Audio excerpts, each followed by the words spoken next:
Welcome, Chargers! We are excited to introduce you all to the Apex Friendship Middle School's BYOD program. This video will aid in your understanding of both our BYOD policies and expectations. And please note that this video with all of the information will be uploaded to our AFMS YouTube channel for future reference. So, if you are unfamiliar with BYOD, let us first begin with what it stands for. BYOD means bring your own device. A device can be defined as many different technological items, such as a cell phone, an iPad, a tablet, laptop, or even a Chromebook. And the BYOD program allows students to bring one of those devices from home to be used in the classroom during the lesson at designated times when instructed by the teacher. So Apex Friendship Middle School is a BYOD school for many reasons. So let's go ahead and find out what those reasons are. So why? So AFMS is a BYOD school because of the following reasons. First, it helps to teach students on how to better use and understand devices they already have. And our hope is to also increase digital citizenship and provide more engaging opportunities for students to be actively participating in the 4 Cs. The 4 Cs are included in the district's mission statement and Envision 2020, which is the WCPSS strategic plan, and it focuses language around students acquiring and utilizing the 4 Cs of communication, critical thinking, collaboration, and creativity.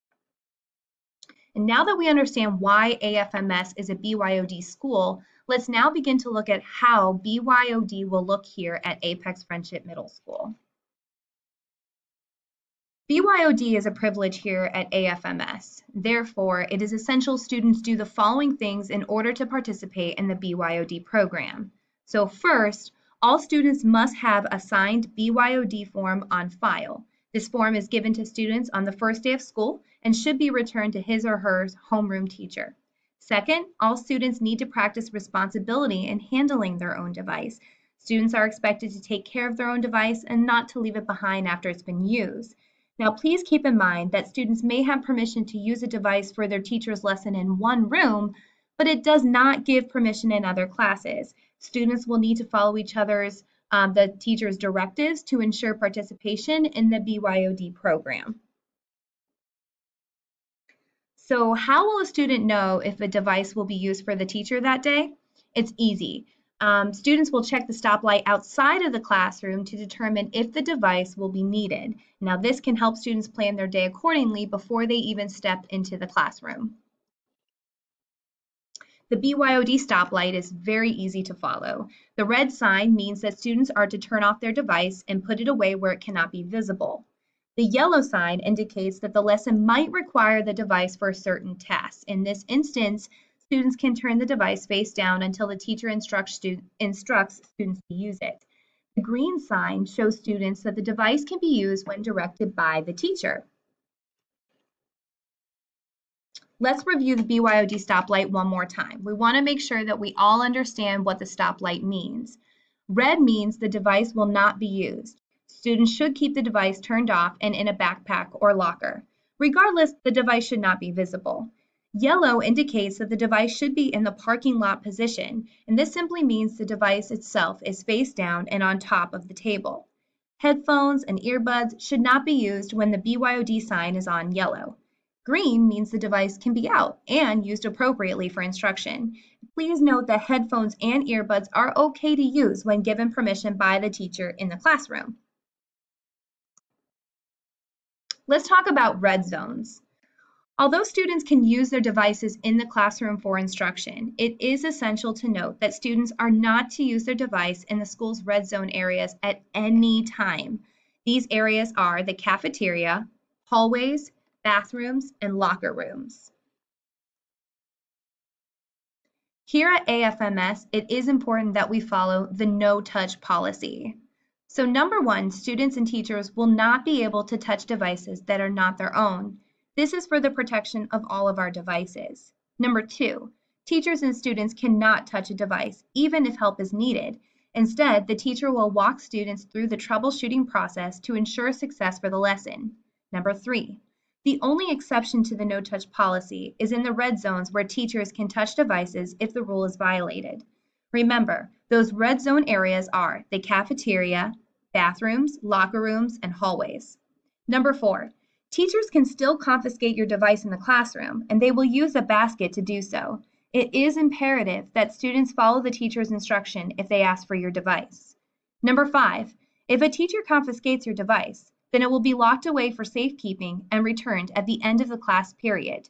Number 6, please get in the habit of not allowing peers to touch devices, as each student needs to be responsible for his or her belongings. Now, if students fail to comply with directives in the classroom, then he or she will receive consequences that follow this chart. Examples of this are students are on social media, the wrong app, or even texting during class. The first time a student fails to comply with directives in the classroom in regards to BYOD, the device will be confiscated for the remainder of the period.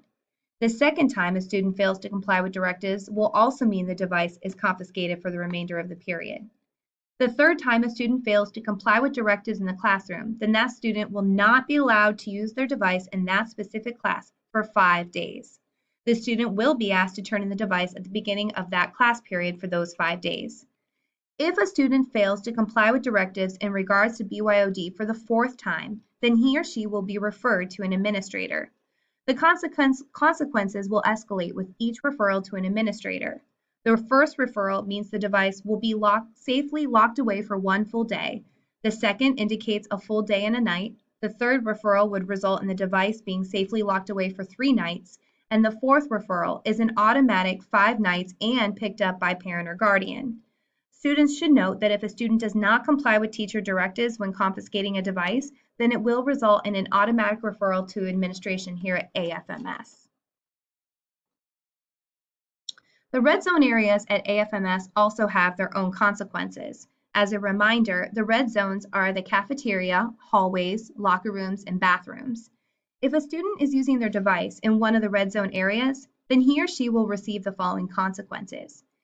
If it's the first offense, then the student will lose their device until the end of the day. The second offense will indicate that the student will lose the device for 1 night and the device can be picked up at the end of the second day. A third offense will mean that the student loses their device for 3 nights, and the consequence for the fourth offense will mean the student loses the device for 5 nights, and it must be picked up by a parent or guardian. Devices will be turned in at the main office when confiscated. Please remember that all AFMS staff members can and will confiscate a device if a student is using it inappropriately in the classroom or in a red zone area. Let's review the red zones one more time. Please know that students are never to use their cell phones in the cafeteria, bathrooms, locker rooms, and hallways. Students are welcome and encouraged to use the WIG BYOD Wi-Fi network. Follow the above directions to connect and know that these directions are on the website and can also be given to you by one of your teachers. Thanks for listening, Chargers. We appreciate your willingness to comply with our BYOD policies and expectations here at AFMS. If you have any questions, remember to rewind this video, which can be found on the AFMS Chargers YouTube page, or to simply chat with any AFMS staff member. We are here to help. Have a great day.